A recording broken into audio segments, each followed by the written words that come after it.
Halo, saya Besa Putra. Kembali lagi di konten movie storyline. Seorang anak kecil yang hidup di era Perang Dunia Kedua ikut ayahnya yang dipindah tugaskan ke sebuah desa, tempat kamp konsentrasi untuk tahanan orang Yahudi. Di sana, dia berteman dengan salah satu anak Yahudi dan mereka pun menjalin pertemanan. Film yang akan saya ceritakan kali ini judulnya adalah The Boy in the Striped Pyjamas, rilisan tahun 2008, dibintangi sama Asa Butterfield. Semoga cara saya bercerita bisa diambil hikmahnya dan langsung aja kita masuk ke alur ceritanya.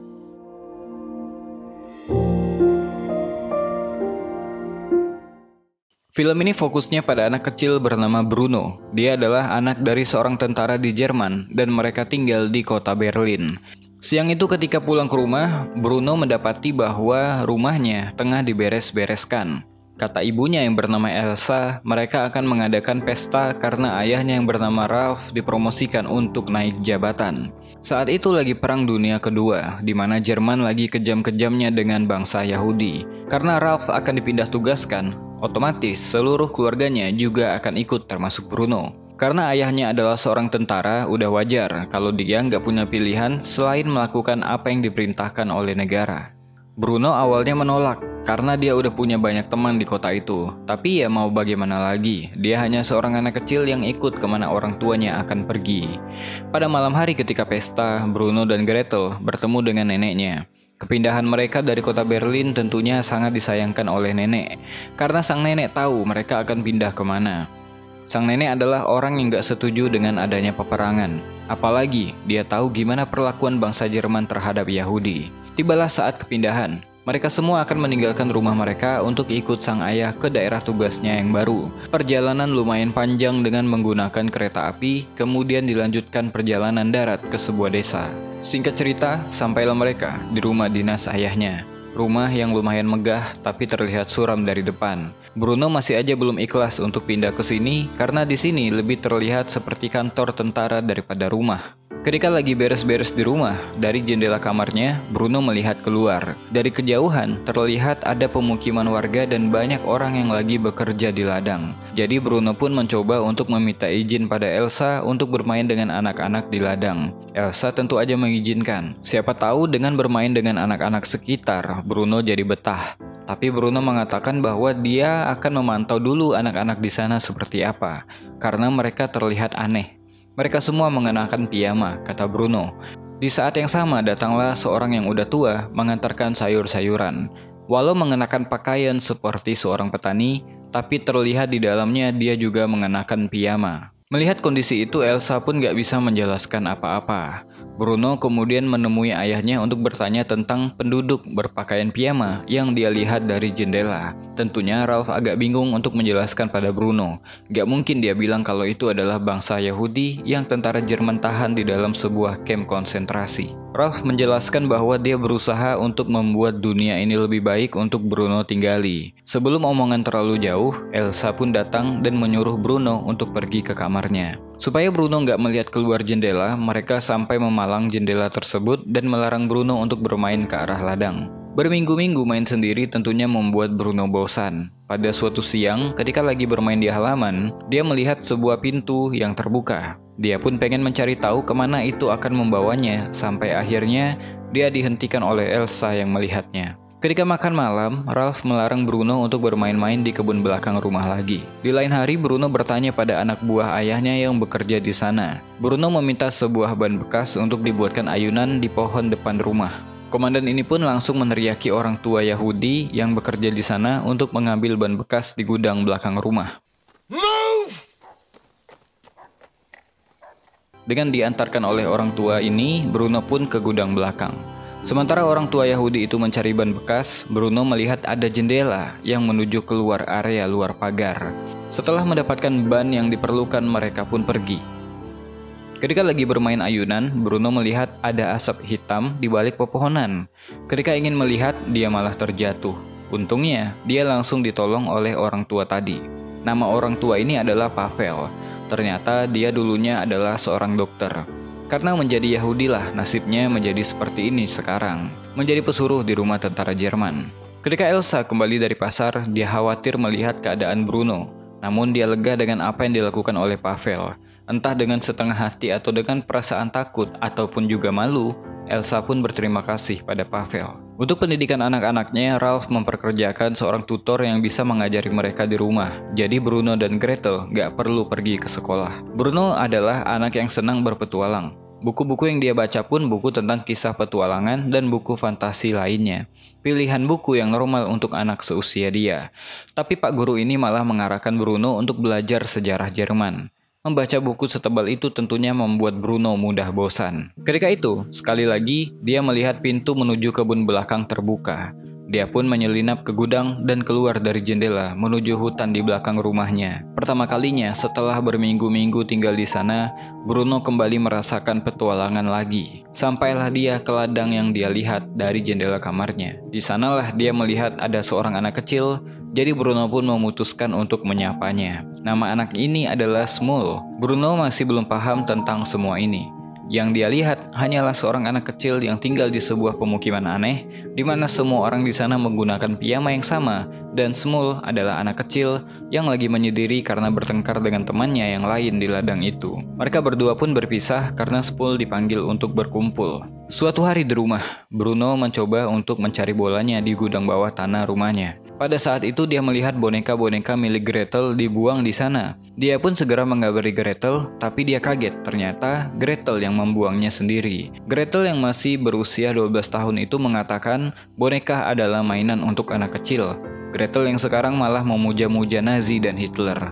Tampaknya dia udah terpengaruh karena mungkin terlalu dekat dengan anak buah ayahnya dan juga pengaruh sang guru yang terlalu memaksa mereka untuk belajar hal-hal yang belum pantas diajarkan untuk anak seusia mereka. Bruno kembali mengunjungi Smul dengan membawa coklat dan bola, tapi sayang Smul nggak ada di sana. Pada hari lain ketika ibunya pergi ke kota, Bruno mengambil kesempatan itu untuk mendatangi Smul kembali. Ketika mereka bertemu, Bruno heran, kenapa Smul menggunakan piyama seharian. Smul yang masih polos pun cuma bilang bahwa para tentara mengambil semua pakaiannya. Bruno mengatakan bahwa ayahnya juga tentara, tapi bukan yang suka mengambil pakaian orang lain. Mereka berbicara layaknya anak kecil pada umumnya yang masih belum paham situasi yang sedang terjadi. Bruno bertanya apa yang sering dibakar di cerobong itu hingga baunya nggak enak. Smul hanya mengatakan kalau itu cuma pakaian bekas. Ketika malam hari di rumah, Bruno menanyakan hal yang sama pada sang ayah.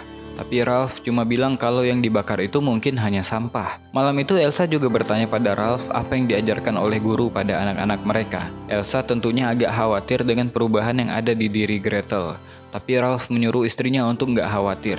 Yang diajarkan oleh guru ini memang bukanlah pelajaran yang sesuai dengan usia Gretel dan Bruno. Lewat buku-bukunya dia mengajari sejarah kenapa Jerman mau membinasakan kaum Yahudi. Bruno sampai bertanya, apakah semua bangsa Yahudi jahat? Tentunya pasti ada bangsa Yahudi yang baik. Tapi guru ini malah menantang Bruno. Jika kau menemukan satu orang Yahudi yang baik, maka kau adalah penjelajah yang hebat katanya. Tentu aja Bruno jadi memikirkan sosok Smul. Suatu hari, Bruno datang dengan membawakan bola dan juga kue untuk Smul. Dia makan dengan sangat lahap kue itu karena dia memang kelaparan setiap hari.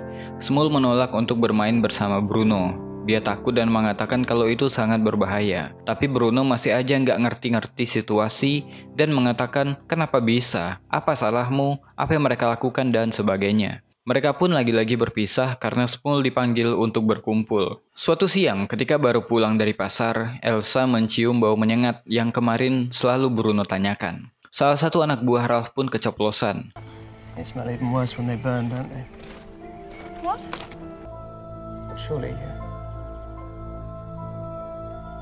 Karena keceplosannya itu, akhirnya membuat Elsa tahu bahwa bau busuk yang selama ini dia dan keluarganya cium dari tempat pembakaran ternyata adalah orang-orang Yahudi yang dikremasi. Elsa langsung menemui suaminya. Dia nggak menyangka Ralph merahasiakan hal ini pada istrinya sendiri. Elsa nggak percaya suaminya melakukan hal sekeji itu walaupun mengatasnamakan perang.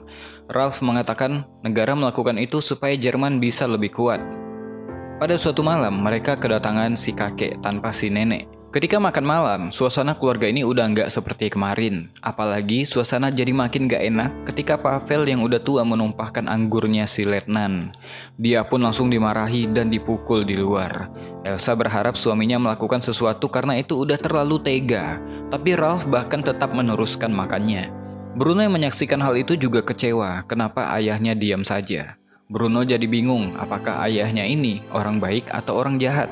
Sebaliknya, Gretel mengatakan kalau itu wajar aja dilakukan karena si Yahudi itu memang bersalah, kata Gretel. Bruno bahkan mendapatkan penjelasan bahwa ladang petani yang Bruno bilang kemarin bukanlah ladang, melainkan sebuah camp untuk orang Yahudi. Bukan karena mereka hebat dalam bekerja, tapi karena mereka adalah musuh negara. Mereka berbahaya dan gak pantas diperlakukan dengan baik, kata Gretel. Namun tetap aja, susah bagi Bruno menerima itu semua karena sosok Smul gak menggambarkan hal tersebut. Bruno pun jadi gak pernah lagi mengunjungi Smul. Elsa udah gak bisa menikmati tinggal di rumah itu. Terlebih lagi, melihat Pavel dihabisi oleh si letnan, sampai-sampai pembantu di sana pun kesulitan membersihkan darah yang ada di lantai.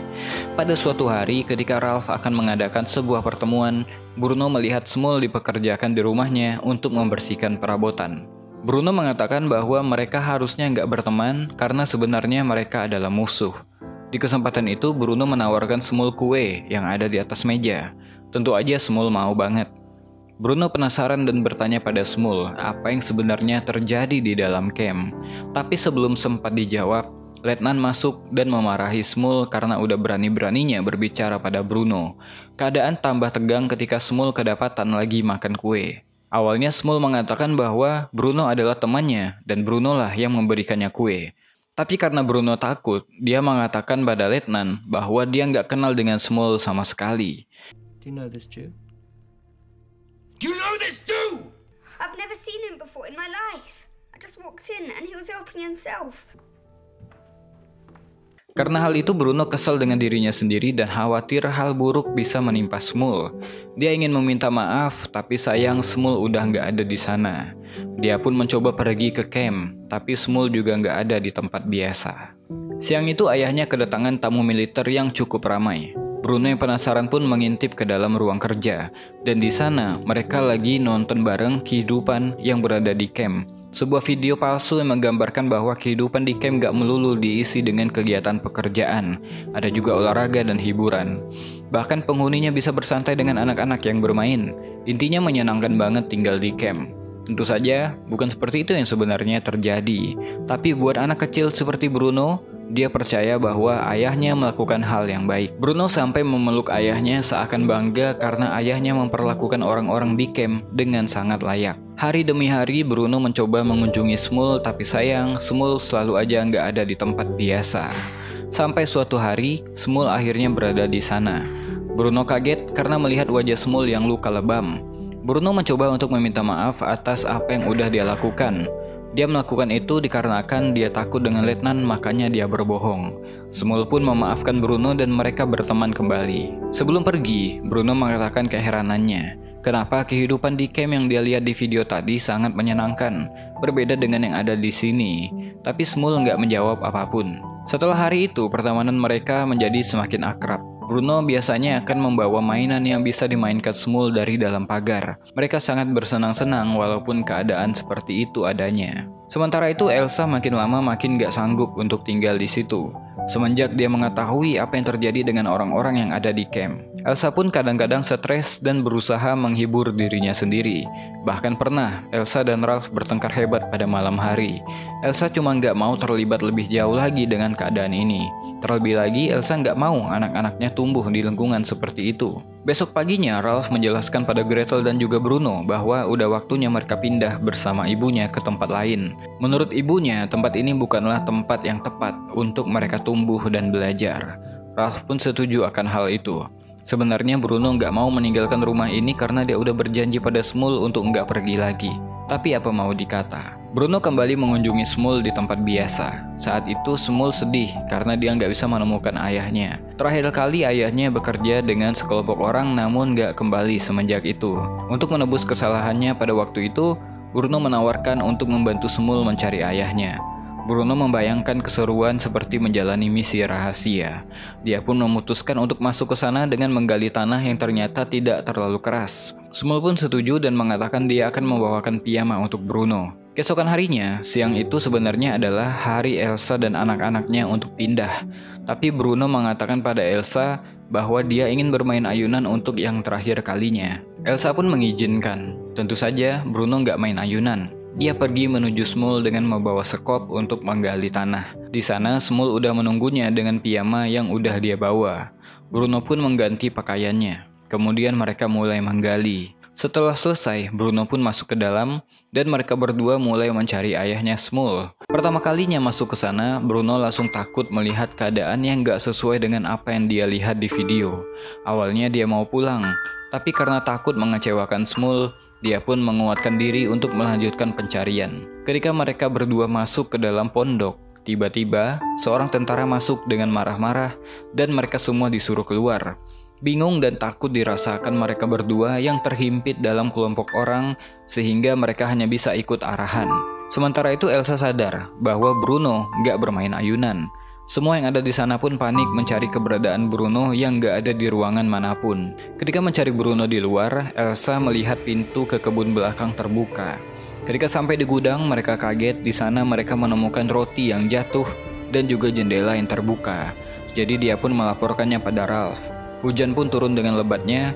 Bruno dan Smul digiring ke sebuah tempat bersama orang-orang ini. Bruno yang gak pernah melewati semua ini tentunya ketakutan. Mereka disuruh masuk ke dalam sebuah ruangan yang penuh sesak dengan orang lain. Sementara Ralph dan Elsa bersama tentara lain juga bergerak menyisir hutan untuk mencari Bruno. Hingga dia sampai di camp dan melihat lubang galian dan juga pakaian Bruno yang ada di sana. Dengan cepat, Ralph segera berlari untuk masuk ke dalam camp. Sementara di dalam, semua orang yang ada di ruangan itu disuruh melepas pakaian mereka termasuk Bruno dan Smul. Dikatakan mereka nggak perlu takut karena mereka hanya mandi.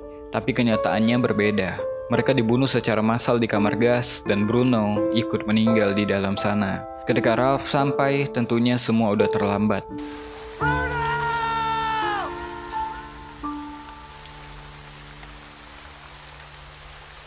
Film ini gak cuma menceritakan tentang horornya korban perang, tapi juga cerita tentang persahabatan antara Bruno dan Smul, tentang gimana cara menghargai tanpa memperdulikan perbedaan antara diri mereka. Walau lingkungan keluarga mendoktrin Bruno supaya membenci orang Yahudi, tapi gak dia lakukan karena Smul bukanlah orang jahat. Apa yang dunia butuhkan adalah kasih sayang, dan apa yang Bruno tunjukkan adalah contoh yang baik. Karena percayalah, tidak ada perang yang akan mengakhiri semua perang. Yang ada hanya kematian yang gak berarti, kebencian tanpa akhir, dan rasa sakit yang gak akan pernah hilang. Mungkin itu aja buat video kali ini. Saya Besa Putra, to be continue. Jangan bosan jadi orang baik.